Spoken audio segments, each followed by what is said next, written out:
Belo Horizonte. Manifestantes e policiais entram em choque no leilão da Açominas. As ações da Açominas batem um recorde de valorização na hora da venda. A Interpol começa a caçada ao homem que armou o plano de fuga de PC Farias. O ministro do Trabalho quer acabar com o fundo de garantia. Nossos repórteres descobrem na Itália que a máfia compra armas de guerra com o dinheiro da rota brasileira da cocaína. A crise na PM do Rio provoca o afastamento de 7 coronéis. Alain Prost faz o melhor tempo na Itália e pressiona Williams para não contratar Ayrton Senna. Um acordo histórico entre israelenses e palestinos acaba com mais de 40 anos de confrontos e mortes. O Jornal Nacional está começando. Pancadaria no leilão de privatização da Açominas na Bolsa de Valores de Belo Horizonte. O confronto entre policiais e manifestantes terminou com 69 pessoas feridas. 70 foram presas. 200 homens da Polícia Militar isolaram desde a madrugada o quarteirão em frente à Bolsa de Valores no centro de Belo Horizonte. Até pouco antes do começo do leilão, o clima era tranquilo. Mas depois das 2 horas, um grupo de manifestantes que estava concentrado a 100 metros da Bolsa tentou furar o bloqueio e começou o tumulto.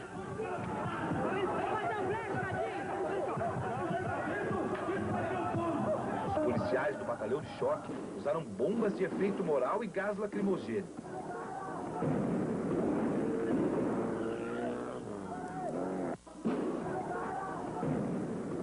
Os estudantes, que eram maioria, reagiram.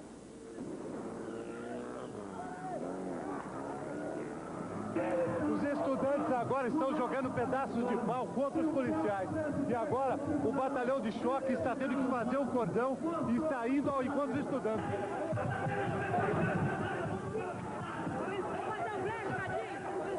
O reforço policial foi chamado e a confusão aumentou, se espalhando pelas principais avenidas da cidade.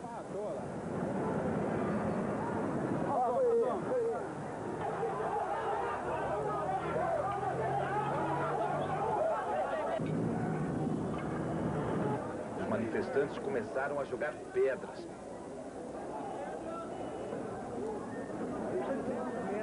Este policial foi atingido no rosto. No confronto, muitos manifestantes também se machucaram. 45 pessoas foram presas.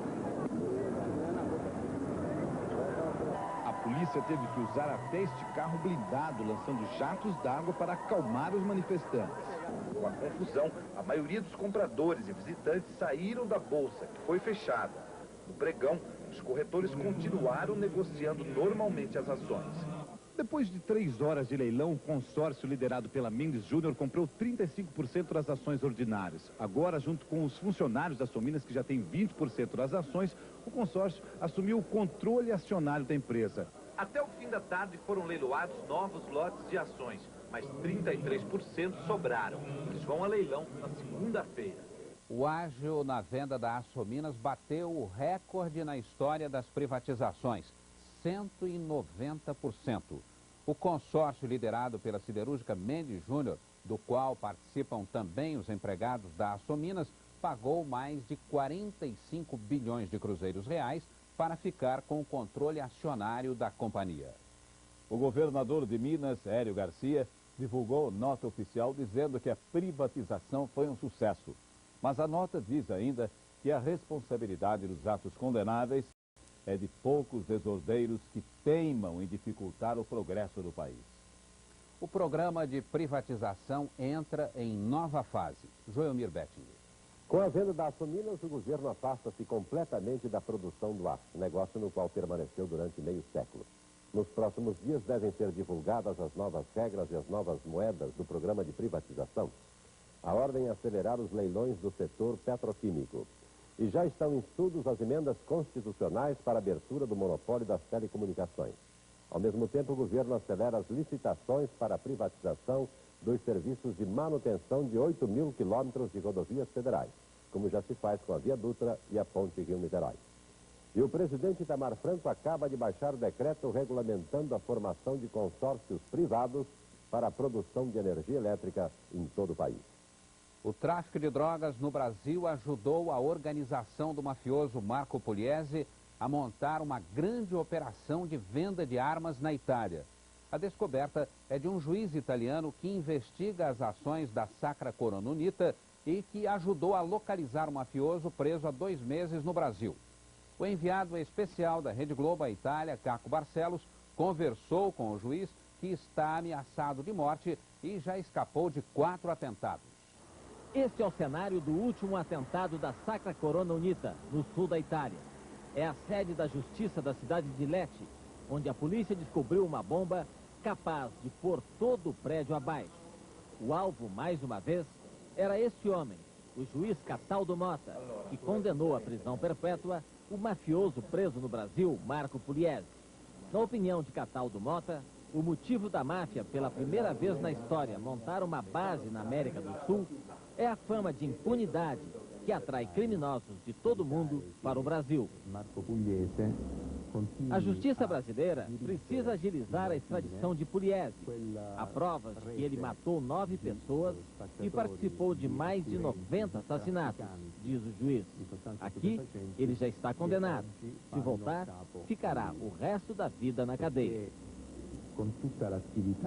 O porto da cidade de Brindisi era o destino da cocaína que a Sacra Corona trazia do Brasil pelo sistema de consórcio. A justiça italiana descobriu que Pugliese era o responsável por remessas mensais de droga para as 4 maiores organizações mafiosas da Itália, que abastecem todo o mercado europeu.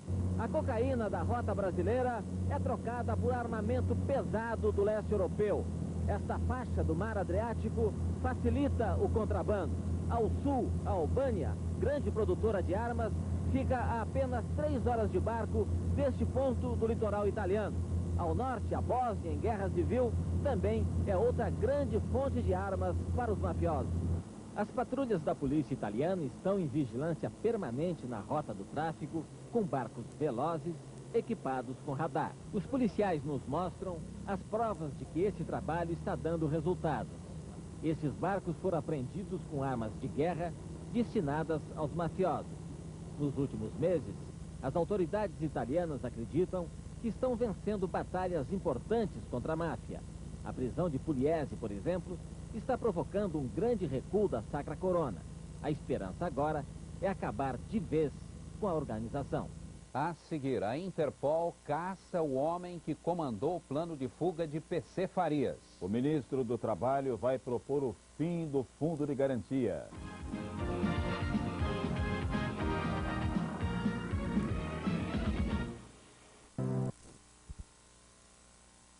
A ordem é fechar o cerco ao chileno José Iribarra Moreno. Ele é um dos principais acusados de preparar a fuga de PC Farias e do sócio dele, Jorge Bandeira. O vice-presidente da Interpol para as Américas, delegado Romeu Tuma, garantiu agora à noite. Já existe um relatório completo sobre as atividades de José Iribarra Moreno. O homem que ajudou PC Farias a escapar do Brasil é acusado de liderar uma quadrilha internacional especializada em fugas. E no Chile, Iribarra é procurado por falsificar documentos. O ministro do Trabalho quer acabar com o Fundo de Garantia por tempo de serviço. Ele diz que o governo só perde com o FGTS. O FGTS foi criado há mais de 20 anos com o objetivo de manter a construção de habitações do país. Para o trabalhador, uma garantia de que seria indenizado no caso de demissão ou a promessa de um patrimônio após a aposentadoria. Mas para o Ministério do Trabalho, os 8% que as empresas recolhem para cada trabalhador todo mês, hoje significam apenas mais um encargo social, que só aumenta o custo da mão de obra e não resolve o problema habitacional. O Ministério está propondo que na reforma constitucional, o Fundo de Garantia do Tempo de Serviço seja extinto. A proposta vai ser levada ao presidente Itamar Franco pelo ministro Walter Barelli. Em troca, o ministro sugere que o dinheiro para habitação venha de outras fontes. Ele dá o exemplo de São Paulo, que aumentou a arrecadação de ICMS e com recursos próprios passou a construir mais casas. As empresas criariam fundos para indenizar seus funcionários. Segundo o ministro, o trabalhador teria uma garantia maior de emprego, porque a empresa que não demitisse teria um custo menor. A empresa, como ela sentiria na carne toda a dispensa que ela fizesse, ela faria um estudo de custo. Nesse momento, interessa despedir 200 trabalhadores ou vamos retornar a produzir para pagar esses 200 trabalhadores. O ministro propõe ainda que os trabalhadores saquem o dinheiro que têm no fundo ou comprem ações das empresas que vão ser privatizadas. Agora, a previsão do tempo para amanhã em todo o Brasil. Um final de semana com muito calor na maior parte do Brasil. A massa de ar quente toma conta do centro do país. O ar fica mais seco e o sábado ensolarado. Nas áreas listradas, sol de manhã e tempo nublado à tarde. Pode chover nos estados do norte e litoral do nordeste. Nuvens e possibilidade de chuva também no Amapá e Roraima. A frente fria ainda está no sudeste e deixa o tempo chuvoso na faixa que vai de Mato Grosso do Sul até o Espírito Santo. A temperatura começa a subir, mas amanhã ainda faz frio em Curitiba. A máxima não deve passar dos 13 graus, 17 graus em São Paulo e no Rio de Janeiro, 23 graus. Nas outras regiões, as temperaturas continuam estáveis. 32 graus em Brasília e em Belém e 31 em Belo Horizonte. Imagens inéditas de discos voadores nos céus do Brasil, feitas por cinegrafistas amadores, estão no Globo Repórter desta noite. Pessoas comuns em vários lugares do país gravaram imagens de objetos voadores não identificados. O melhor desses vídeos mostra um disco muito iluminado que muda de forma. O caso mais famoso, até hoje sem explicação, mereceu uma investigação da FAB. Pontos luminosos, registrados em radar e perseguidos por pilotos, voaram no céu de São Paulo a velocidades absurdas. Nos Estados Unidos, o repórter Hermano Henning entrevista o homem que teria sido sequestrado por um disco voador na frente de 5 testemunhas. Verdade ou imaginação? Globo Repórter vai ao ar logo depois da novela Renascer. Em instantes, afastados 7 coronéis da Polícia Militar do Rio. E as imagens do conflito que matou mais de 100 pessoas na Somália.